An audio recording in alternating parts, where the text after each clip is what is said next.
Bom dia a todos. Parabéns à mesa aí pelo trabalho de compilar todas essas propostas e buscar algum tipo de entendimento nesse sentido.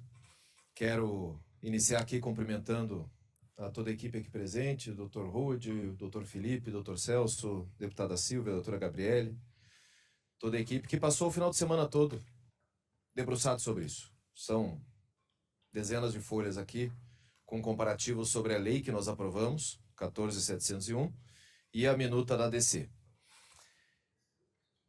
O que nos causa estranheza, e cumprimentando o Dr. Diego e o Dr. Lucas, é que o objetivo principal, e talvez o cerne de toda a questão, é justamente a questão do marco temporal.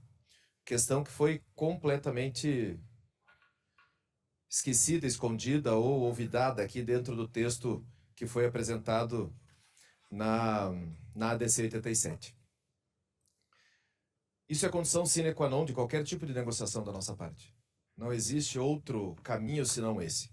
A nossa preocupação é o direito de propriedade, a nossa preocupação é o direito das pessoas que estão nessas áreas, a nossa preocupação são os mais de 100 anos de pessoas que estão ali, tirando seu sustento, produzindo, ocupantes de boa-fé, proprietários dessas áreas, pessoas que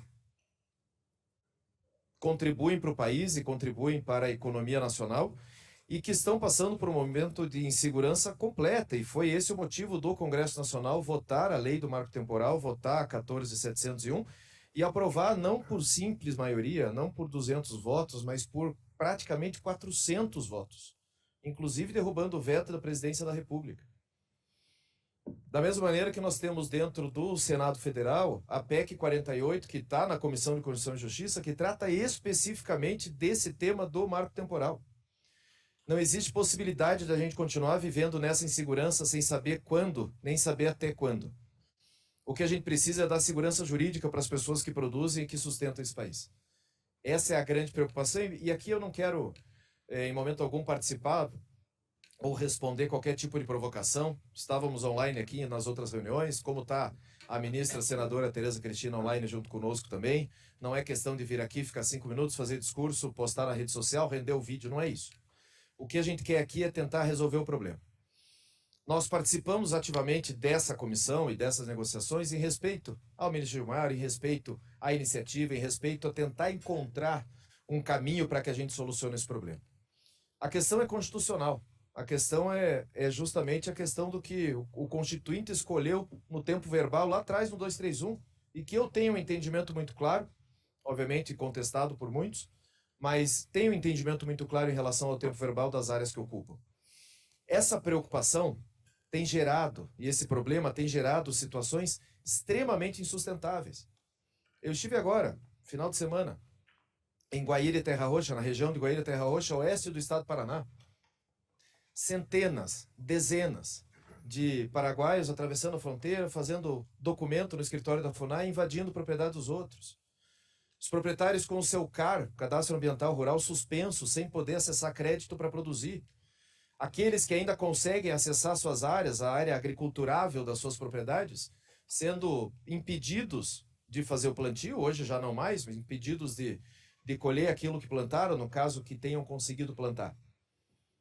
Áreas urbanas do município de Guaíra, por exemplo, como é o caso da Eletrosul, que é um bairro, ou seja, urbano, da cidade de Guaíra, completamente amedrontado pela maneira como estão convivendo e como está sendo o dia a dia ali.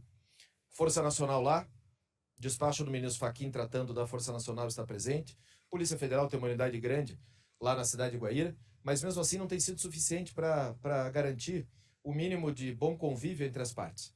A única solução para isso é a gente deixar claro a legislação. E para isso, esse é o papel do Congresso Nacional. Foi por isso que nós colocamos 374 votos. 374 votos para reconhecer o marco temporal, para reconhecer o texto que o Constituinte colocou lá na Constituição de 88 e principalmente garantir segurança jurídica para as pessoas, para esses proprietários. O Dr. Diego acabou de dizer exatamente na linha do que eu estou falando. Tudo que será proposto aqui vai para o Congresso Nacional e o destino será o mesmo. Não foi uma votação de 100 votos e 200 votos.